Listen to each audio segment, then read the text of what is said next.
I'm Greg Funfgeld, and I'm here to talk with you a little bit about our upcoming Christmas concerts.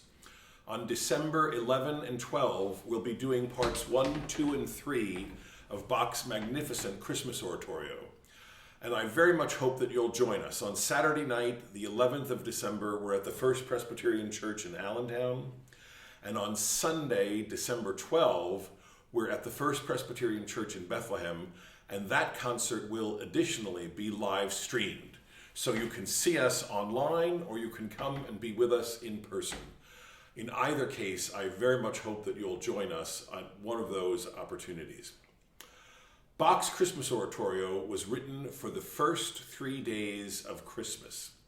Christmas Day and then the 2 days following. It was a 3-day celebration in the Leipzig churches where Bach provided the music.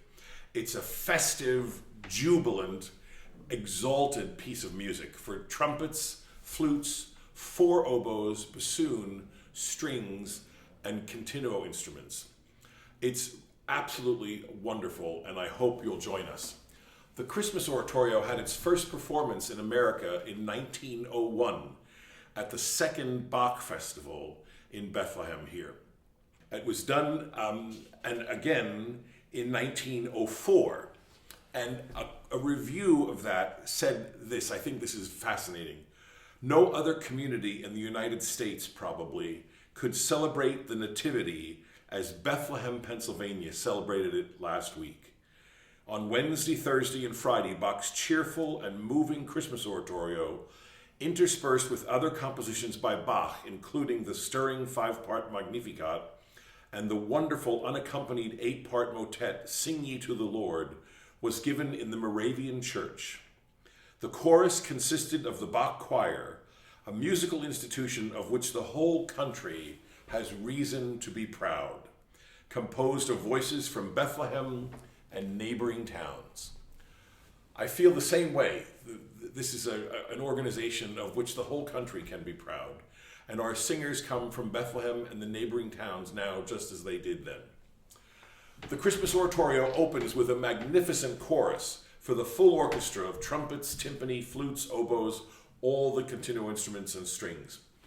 And it starts with the timpani. The choir is going to come in and sing Jauchzet frohlocket, which means rejoice today, celebrate, offer your praises on high.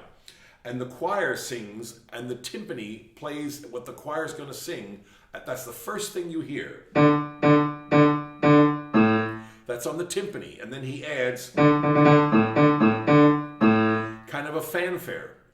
And then there's 2 things that happen in opposite directions. The strings have a 4-octave cascading line of 30-second notes. It goes like this.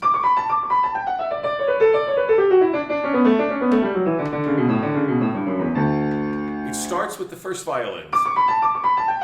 Then first violins and second violins together.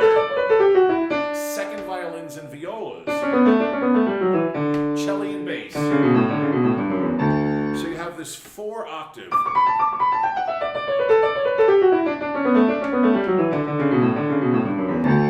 It's as if the glory of heaven was coming down to earth. This amazing, spectacular event. This cataclysmic event where heaven comes to earth. And Bach paints that picture with that 4-octave descent. While that's happening, the trumpets are playing ascending figures as the chorus and the trumpets and everybody else on earth rejoices.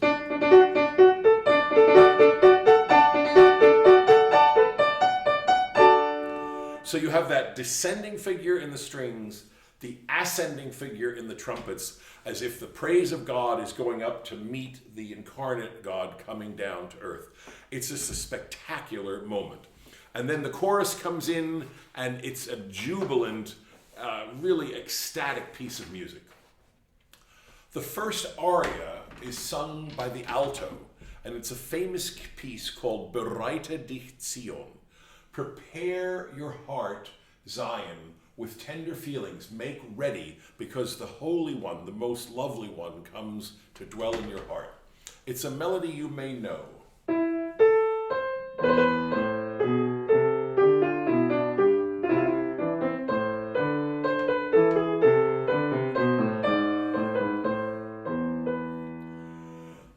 strings start with the oboe and they introduce that theme, which is then taken up by the alto. It's a beautiful, tender, lovely aria. It's followed by the first chorale. Bach puts the chorales in as a place where the audience, the congregation, would relate to the story that's being told. And this first chorale is famous. It's called the Passion Chorale. We often know it to the words, "O sacred head now wounded."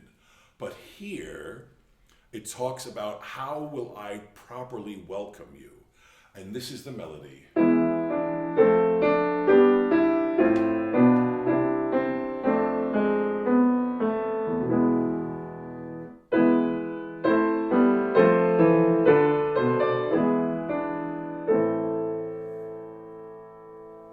That's a beautiful tune, and it's the first and the final chorale in the Christmas oratorio.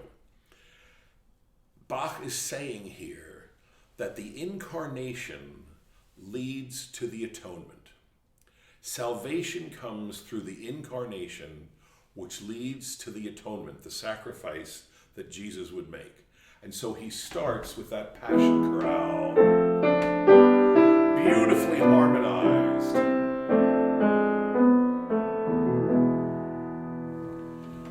Then there's a lovely arioso for two oboes d'amore with the bass, and then a tremendous aria for bass with trumpet obbligato, a solo trumpet.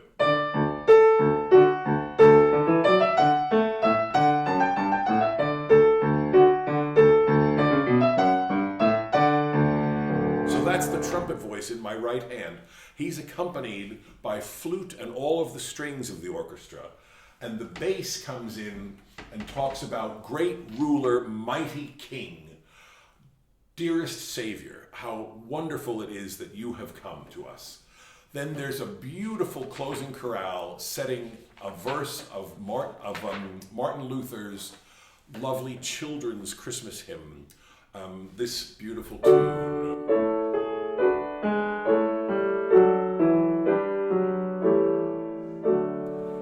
Us know that is "From heaven above to earth I come."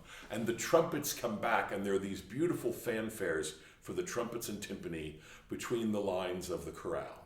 So that's part one. You're going to hear now some excerpts from our recording of the Christmas oratorio, and you'll hear in a performance that we've recorded all of the stuff that I've been talking about now.